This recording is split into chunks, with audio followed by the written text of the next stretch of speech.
Attention, fans of Unfinished Business Television, we're thrilled to announce our proud partnership with Super 7, the ultimate destination for collectors and pop culture enthusiasts alike. Visit super74.com/AJEPYX today. Use promo code AJEPYX, and let's keep the good times rolling here at Unfinished Business Television.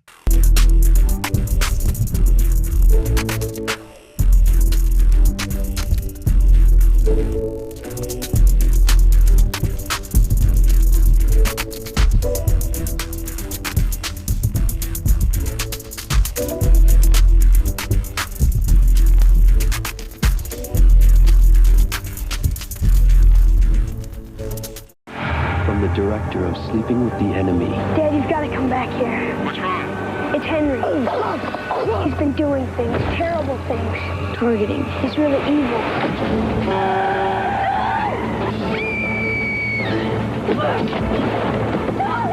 Macaulay Culkin, the most unexpected thriller of the year. I let you go. You think you could fly? The Good Son, rated R. Starts Friday, September 24th at theaters everywhere. Welcome back, everybody, or for your new viewers, hi. This is Unfinished Business Deep Dive. And this is, I guess you could say, our October episodes. We're going to be doing deep dives about some horror thriller films. But first, let me introduce myself. I am Jeff Gallishaw at Unfinished B2 on social media. And with me, as always, is my co-host, Andre Joseph of AJ Epics Productions. Hey, Mark, don't fuck with me. That is a hint as to what film we are talking about today. And it is a 1993 thriller by the name of The Good Son. This film, in which Macaulay Culkin stars as the villain, was a change of pace for him at the time from Home Alone. And actually, it was a little bit of trivia here. It was part of a deal for him to sign on to Home Alone 2 because his father wanted a Mac to show some range and to get into different types of roles. So the only way he would allow his son to sign on to Home Alone 2 was for the studio to bankroll this script, which had been sitting around previously in different interpretations for 3 years. It co-stars Elijah Wood, all-star David Morse, and Wendy Crewson. Now, I surprisingly did not pick this movie for a deep dive, even though, okay, spoiler, I love this film. But Andre Joseph picked this film. And Andre, why in particular did you pick The Good Son for a deep dive? Okay, I have a lot of social anxiety that I need to unpack as I talk about this movie because it really is part of a strange part of my childhood. So for me, I'm sure for yourself, we liked Macaulay Culkin as a kid. You saw Home Alone in the theater or you saw it on video, and there was just something about this kid that you almost kind of wanted to be him. That image of the kid in his house, defending against burglars, setting up these traps. He's a smart aleck. There was just nothing that you couldn't despise about him at that time. He's hanging out with Michael Jackson. He's hanging out with Michael Jordan. You know, this guy is really the Shirley Temple of our time. You know, he was that huge as a child star. And I know I was a little bit traumatized with my girl when he dies. Spoiler alert, with bees, because he's allergic to bees in that film. So I had heard about this particular movie in some magazine I might have been reading at that time. I don't know if it was Starlog or one of the others. And so I was aware that, yeah, after Home Alone 2, Macaulay Culkin's going to be playing a bad kid. And honestly, it was Surf Ninjas when I saw the poster for this film. It was at the Amboy Cinemas, and something about that image of his smart-ass face that just disturbed me, so much so that I kind of avoided it for a good number of years. You know, I was a very impressionable kid that did not want to see Macaulay Culkin play a bad kid and just scared of looking at that goddamn poster. And so I avoided it for a very long time, even though I would hear kids in my school raving about, oh, yeah, he's so evil. He's so great in this movie. So it was probably not for another 4 or 5 years that I just finally said, I'm going to sit down, I'm going to watch this thing because it was on Channel 55 here in New York in syndication one night. And it's not as bad as I thought it was going to be because he only kills a dog and then the implication of him killing his younger brother. Oh, But come on. There's some attempted murders in yeah, there. he does attempted murders. He's very, very death trap like. He's psychotic and And yeah, not to mention the highway. We don't know if anybody died. that was the biggest part I remember in all the TV spots. Him dropping the dummy and causing the collision. Like, holy shit, what's this kid doing? So yeah, I mean, when I did finally see it, I'm not gonna say I love this movie, but I will say that I appreciate Elijah Wood's performance in it. I think Wendy Crewson is actually very good. And strangely became more attractive over time in certain movies, like Air Force One as the first lady. And there was some movie where she played a Okay. Canadian movie where she played a stripper, and I was like, that's the girl from the Santa Claus movies. Whatever. So yeah, it's not that bad, but I'm not going to say it's great either. It's pretty much a time waster of a film that Wow. really was designed to make Mac look like he was stretching his acting up until Party Monster came along, and that was a whole different story with a whole different age range. Got to talk So about that. Sooner or yeah, later. check out my Collider article on Party Monster in case you have not seen that. Okay. So, as you mentioned, Jeff, this was a project that his father, Kit Culkin, had pushed to get made, or else he wouldn't do Home Alone 2. But it goes even further back than that. So, the writer, Ian McEwan, he was an English novelist. He had done a novel called The Child in Time. And Fox commissioned him to write a movie about a bad seed because this was around the same time as Silence of the Lambs and Fatal Attraction. So all these thrillers that were making big money, why not make a movie about a killer kid? And so he wrote it as an independent film at first, and then it moved around a couple different studios for a while. As you mentioned, Brian Gilbert was eventually attached. He was going to have an unknown kid named Michael Kelsick play Henry. Uh, then they couldn't get the funding. So after a while, it went back to Fox, where they got Michael Lemann of Heathers to direct it. Mary Steenburgen was going to play the mother of the character of Henry. And they had Jesse Bradford from Swim Fan, which will be a future deep dive one day. He was cast as Henry, and I almost could have sworn I read something about our friend Luke Edwards being up for Mark, but we never really asked him about it, so I can't prove that fact. But he was around an age group at that time. So this movie was set to go. It was going to get made. And then this motherfucker Kit decides, I want my son to play a serious part, and I'm going to pull my son out of Home Alone 2, no matter how much money he's getting paid. I want him to stretch his acting ability. And Fox, they said, well, we're not going to say no to the kid that just made us like hundreds of millions of dollars of Home Alone. So, fuck you, Jesse Bradford. I like him as an actor. Fuck you. We're getting the big bucks here. We're getting that cash cow, that blonde kid from New York City. So he ends up doing it, and the budget goes up as a result. Michael Lemann's not happy with the decision because apparently he read with Culkin and said, this kid's not going to work. Nobody's going to buy him as an evil kid. So he said, I'm off this thing. And then Joseph Rubin comes in, coming off of a movie that's very popular with us, Sleeping with the Enemy. He gets signed on to direct. And again, the budget keeps going up. He has the script totally rewritten by the guy that wrote Star Trek V and still doesn't get credit for it. And because of the delays, because he had to do Home Alone, Macaulay Culkin, they lose Mary Steenburgen, which gets Wendy Crewson teamed with our friend Daniel Hugh Kelly as the father of all people. So that's the story of how this movie got made. What's your history with The Good Son? I remember the Brouhaha over Home Alone, the first one. I had nothing against Macaulay Culkin. And then, of course, he becomes this Insta celebrity. I saw My Girl, liked it. And so I never really had anything against him, but I know that even back then, because I read Entertainment Weekly and Premiere Magazine, I knew Kit Culkin had a bit of a reputation of strong arming. He was the Harvey Weinstein of his day without sexual charges.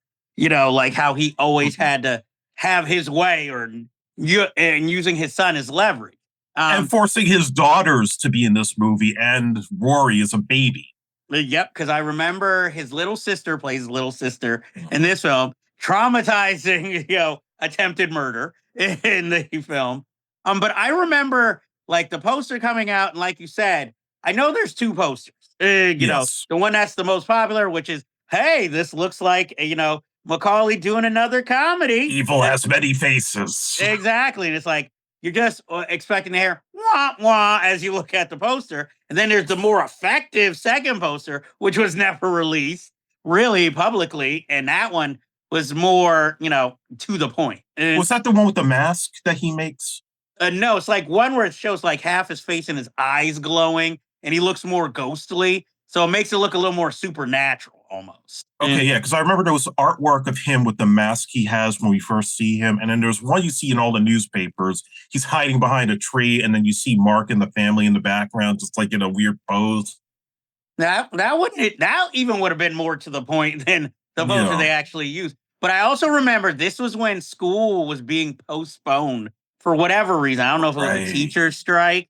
And my thing was let the strike last or let them hold off school till I can see this movie, because it was like, I just need 3, 4 weeks. If they stay on strike for 4 weeks, I can go see the movie in peace. And then school will start. I think, unfortunately, 1 week short. If it had gone for one more week, I could have seen the movie without school. I remember I was shocked by this film because I was just shocked at how dark it went. I mean, it's basically a modern day The Bad Seed, only with Yeah, more locations and with a boy. And see, I unlike you, I liked it at the time. I saw it more than once in theaters. So that's how much I liked it. I can say I love it now. There's only one problem I have with the film really at this time. Well, okay, one huge problem, but many little problems. Like, okay, you praised Elijah Wood. Now, this is the first time I really ever saw Elijah Wood in anything. But my only problem is with the writing of his character. He's a little too on the point, like for a kid. he's my mother now. Yeah, but it's like even when he's talking to that psychologist, he just Mhm. knows himself too well. What kid acts like that? Even if Yeah, your mother has just died, you're not gonna be that in touch with your emotions, where you could just spell it out that easily. So that is the only thing that bothers me. I wanted to see him be more of a kid and then gradually be forewarned about, hey, my cousin's kind of crazy instead of like right off the bat, like, hey, we're having fun one day, and then the next is like, yo, this dude's crazy, and from then on, it's like cat and mouse game. Um, I know in the novelization of the film, they make it seem like Henry is more of a sociopath than just pure evil. Where this right. movie, he's just evil to be evil. So it feels more like a movie. And this is kind of a freaking depressing film for a thriller. Like, there's no bright spots unless you want to count Henry's one-liners, which then puts him in the Freddy Krueger category. Like, when okay, again, I think you guys know this full of spoilers. When they kill the dog and they drop the dog in, and it's this sorrowful moment, and then he starts singing taps. Dun, dun, dun, dun, dun, dun. Yeah. Like little moments like that, those are fucking evil. But this is why, like I said, I give Macaulay Culkin. I don't know if the director was working with him or if it was just, his acting talent, but he's really good in this role. I kind of wish, like if he would have taken that hiatus, and even now, if he played more evil roles, but I guess those aren't for him right now fun because it's like, you know, he doesn't really have to work if he doesn't want to. And so it seems like he only acts when he really wants to. But like I said, I love this film. My thing is, I think, no offense to Michael Lehman, he is a fine director. I think Joseph Rubin was a little bit better for this type of film because he's directed films in this genre more.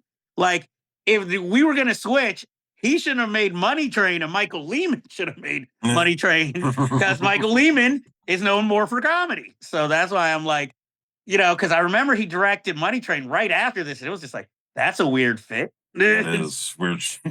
So that's what I remember, like my thoughts on The Good Son. But I think I like it a little bit better or more than you. Maybe it's because I'm a little more nostalgic for it, and I'm even going to go so far to say this is one of Macaulay Culkin's like best performances. You know, Yeah, I think you tapped into something. I mean, he's great in the film. I like the interplay with him and Elijah Wood, like he's smoking the fake cigarette and, talking about death. I like that stuff.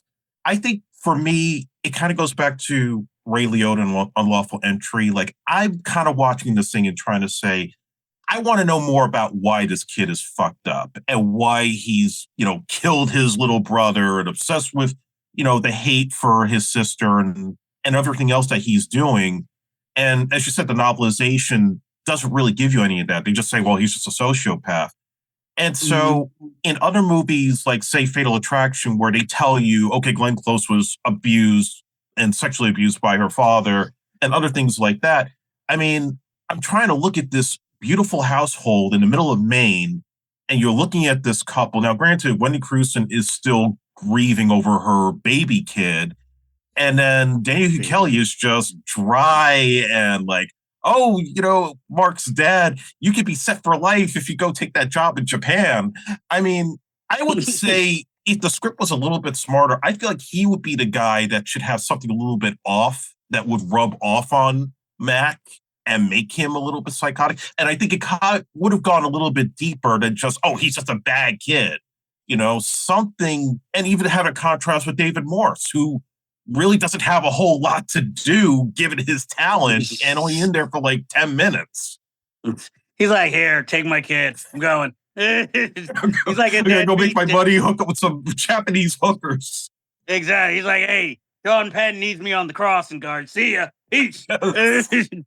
Like, I'm doing this as a favor. And the other thing is that, like you said, kids around our age were like excited to see this movie. And yet when they were shooting it, and I found this out recently, they were trying to make this a PG-13 film. They thought, hey, we want kids to see it. And Fox is like, no, we don't want any kids to see this movie, and demanding that they have Max shoot the scene where he says, fuck. Well, I mean, if you're only going to get one F-bomb in a movie, you might as well have your star do it. Here's the interesting thing. For the life of me before this movie, I saw the name Wendy Crewson. I thought Wendy Crewson was the actress who was in Sister Act as the shy singing nun. I thought, so I'm going into this movie expecting to see her, and I'm like, who's that? Wendy McKenna, yeah. Yeah, because I'm like, did she change hair? Like, did she change her hairdo and she looks that different? I like that habit. She's very attractive. Exactly. That's why I thought she'd be in this, and she would. I guess that would be a more recognizable face for me at the time than Wendy Crewson. So that's why I got like confused. I remember like with this movie, oh geez. Because surprisingly, I never bought it on DVD. That shocked me back in those days. This movie, I'm trying to think of, there's a particular, they filmed it in Maine, Stephen King country. Everything is drab and gray. But I mean, it has two standout sequences. The, like, as I mentioned before, the highway crash sequence. And then there's the ice skating sequence that even if I was a bystander when, he throws little sister in the lake and he's trying to look like he's trying to get her. I mean, you could kind of see like he's intentionally shorthanding. And I would have thought, even if I was a witness, that's kind of weird. And if she ever got out of her coma, wouldn't she be able to say, Henry threw me in the river? It's pretty much. Yeah, there's no, like, I know the book has more of an ending where they go to his grave a year after, and there's this, without darkness, there could be no light. But what happens to the father? What happens with the daughter? I mean, you're kind of just left open-ended with the fact that, spoiler, she drops Henry to his death, and that's it. And then what happens with Mark? Does he go back with his father? Does he stay with the family? We don't know. Well, I would imagine if I was Henry's father, get this fucking kid out of my house. I never want to see him. He is disowned. You're out of the will. Exactly. It's like go to your father in Japan. We never want to see. And then they just have it in voiceover. I just never asked her if she would make that choice. Do you think? It's like it's in bad taste. Interesting fact, I only found out recently. They didn't have a stuntman for Macaulay Culkin Yeah. dropping off the cliff. He actually was dropped 30 feet. I mean, obviously he had a wire on, but they dropped him 30 feet. I'm surprised his father let it happen, or maybe he was pissed at him that day. Like, nah, he don't need no stuntman. You didn't get them A's? Guess what? You doing the stunt yourself. But he got a BB gun out of it. Well, I mean, I ain't gonna lie. At the time, that was a hot homemade BB gun. Because I'm like, again, it's like Macaulay Culkin playing another architect, practically. A kid who could just whip up weapons out of nothing. So, Yeah. I mean, it goes well with him. But also, I think maybe with all that pale sheen, Macaulay's paleness really comes out in this movie. So that even makes him look even more sadistic as you watch this film. I'm like, look, I know I couldn't, if I had kids, I couldn't show it to them until they were teenagers. But this, like, to me, this gave me a new respect and saw him in a new light. Unfortunately, it became his, like, up to that point, his worst movie, like, opening and Yeah. money made. But I'm like, you know what? I respect him a lot more for this movie than, let's say, The Page Master or Richie Rich, or Getting Even with Dad. Well, let me ask you something, Jeff. As you watch this film, even now, do you get the sense that he was starting to look tired, like he was just wanting to get out of the acting business at that point? Or do you think that happened later with Richie Rich and Getting Even with Dad? I think, well, I mean, with this film, he shot this back to back with Home Alone 2. Right. So, he didn't really have any rest in between. Plus, he was doing stupid guest appearances on People's Choice Awards or the Oscars. And I mean, also dealing with, his overbearing father at home and trying to take care of his family and siblings. So I could see if he was tired, but to me, he naturally always looked like he had bags around his eyes. So I just thought maybe that's just his look. But I could tell, let's say starting with Getting Even with Dad, I don't think his heart was in it anymore. That's where Yeah. he was just on autopilot and just doing jobs. I would say Home Alone 2, but I mean, again, that film's like a big playground and he gets to do it all in New York. So, where he lives. So, And he said he made more money from that than the first film because of the merchandising. well, I could imagine so, because again, you're plucked from a general obscurity for Home Alone. I mean, you only had done Uncle Buck and what was that? Only the Lonely, and now you're in Home Alone 2. Now you're this international superstar. Everybody wants you in their movie, and especially with My Girl. Like, no offense, he's probably what helped make that movie a hit in the first place. Now, if Yes, you I didn't agree. yeah, if you didn't have Macaulay Culkin, it would have gotten well reviewed. It would have been seen by critics, but probably people at home would have had to discover it on home video. So he's really what helped that film. No offense to Dan Aykroyd or Jamie Lee Curtis, but nobody, the parents were coming to see you. No kid was like, "Oh, Dan Aykroyd is in this, Ray." We got a No Brady offense. Places reunion here. Nobody cares. Exactly. So they were going to see Tom Villard play weird hippie student, or Griffin Dunn as hot teacher. So, but like I said, I will say I think this is probably also the last of his films that I liked.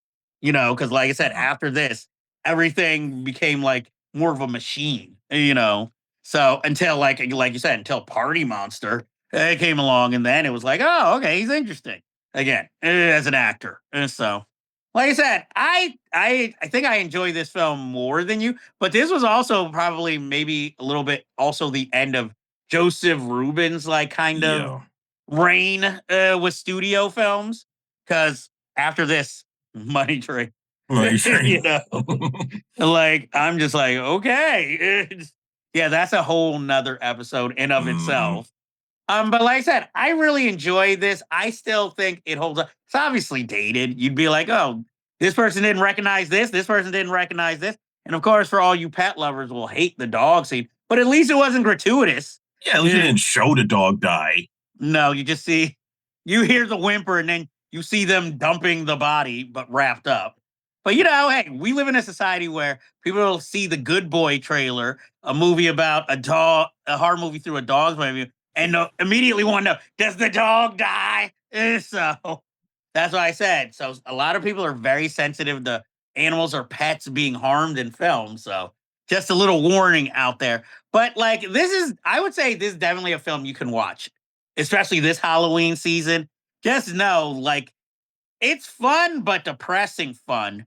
But there is one element we haven't talked about: the score by Elmer Bernstein. Oh, This, yes. this is one of the first ones where I really noticed the music and was really a fan of the music in a film, because it's almost like a character in itself. I mean, yeah, little times it's a little overwrought, but it works perfectly with, the setting, the scenes, the actions. And I just wish I didn't collect vinyl then. I still don't have vinyl, but I'm going to start collecting because I noticed a lot of soundtracks are hard to find on CD or even Spotify. So if anything, I want to just start getting the vinyl versions just so at least I have a copy I can always listen to.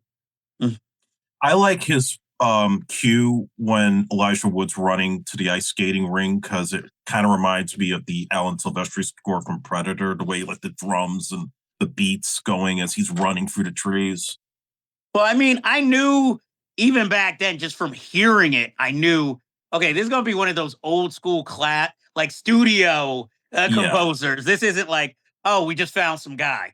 So I feel like it should be another classic score, but I don't think the film is as well liked or as popular because I guess I shouldn't be shocked, but Siskel and Ebert did not like it. They didn't think, it should be shown to children, uh, you know. So I was a little bit shocked about that. I knew they probably wouldn't like it, but again, even though he's like one of my movie reviewing idols, Ebert was never a really big fan of horror. So, not shocking that he did not like this movie. Mm. I just have some last points to make. So, contrary to the way the movie is presented, Macaulay Culkin and Elijah Wood got along really well. Supposedly, they're still Mhm. friends to this day. And Elijah would even talk about sometimes they'd be chatting, and Mac would tell stories about hanging out with Michael Jackson and going to Neverland. And as far as I know, Michael never visited the set because he was probably doing the Dangerous tour at that time, and they're shooting in Maine. So I don't think Michael wants to be out in the cold. And as far as I know, I cannot find evidence to a rumor that there was a video game being planned for the Super Nintendo and the Atari Jaguar.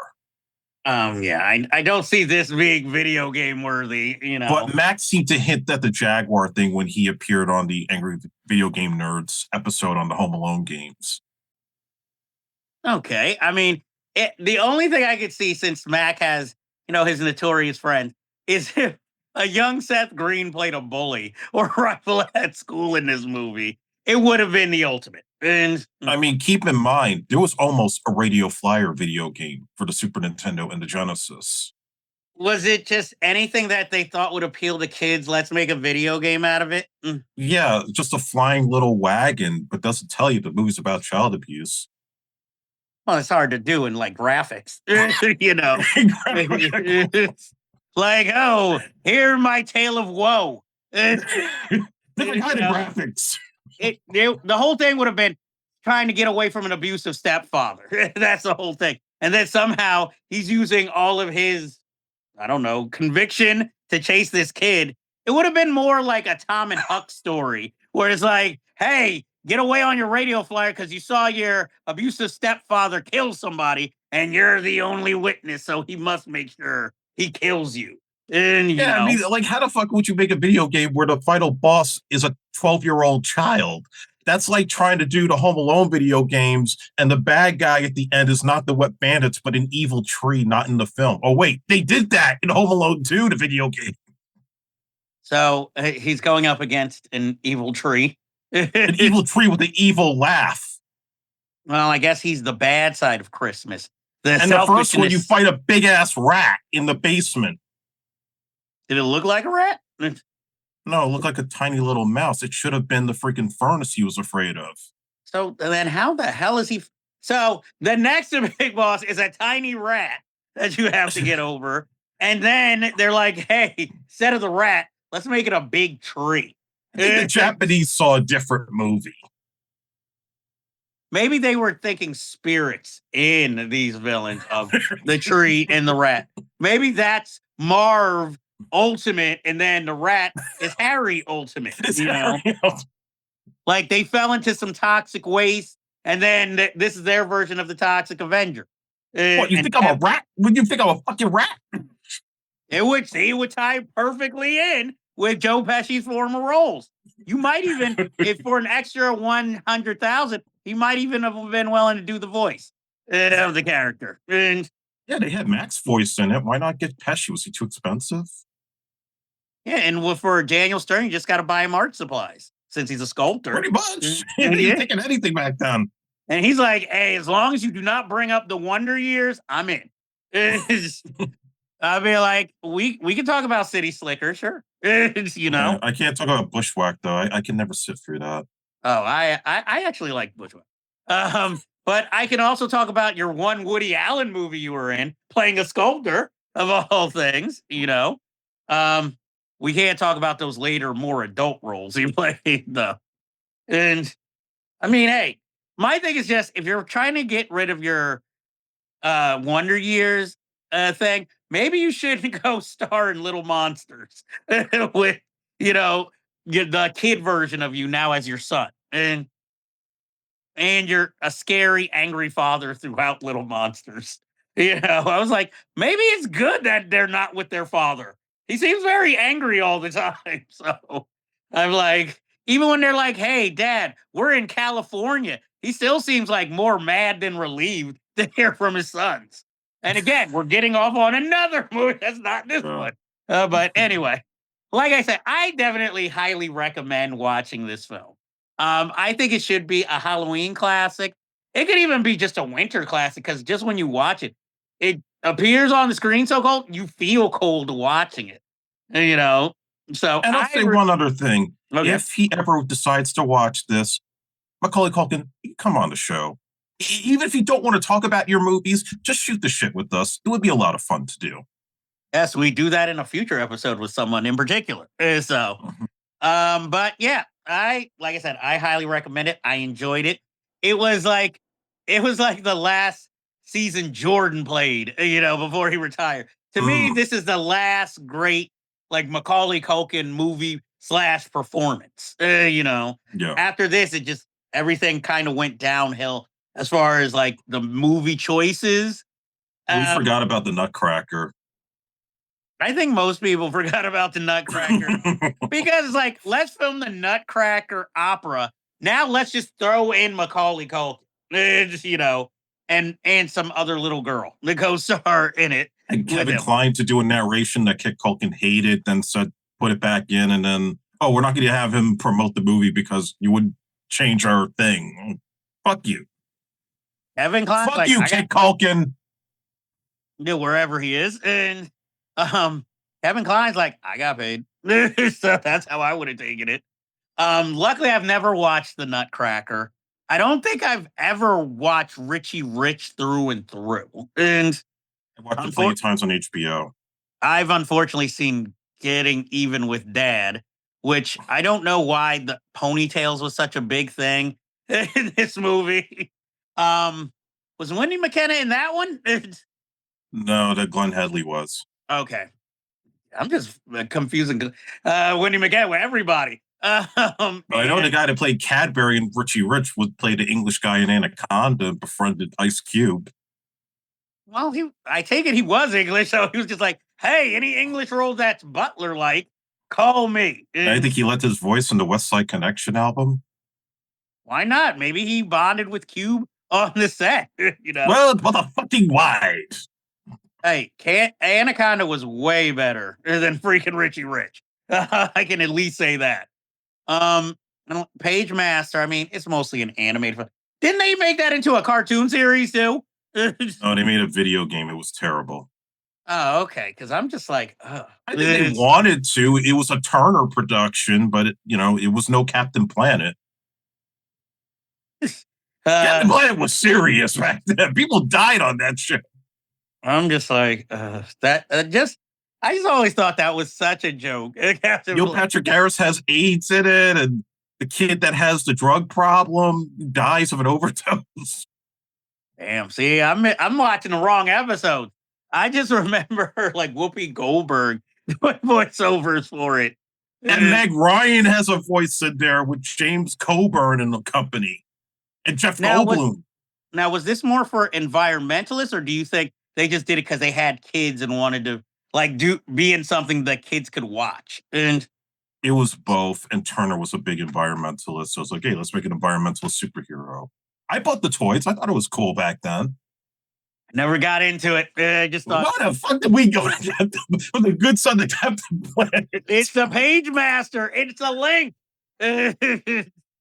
So, I guess you have anything else to say about the good son? Because I think I've said all I really have to say about the film. I love it, and I really think more people should see it. And I think it's not as edgy as I thought it was going to be when I was much younger, but I will say Culkin's very good. Elijah Wood is very good. And I like the cinematography. We didn't really talk much about that, but I like the cold atmosphere and how discolored it looks. So I give it props on the artistic level, but I can't say it's like a movie I want to go to a million times. Oh, okay. Well, I would definitely say for all of you, also check out the soundtrack or score for the film. I think you'll enjoy it, especially in this spooky season.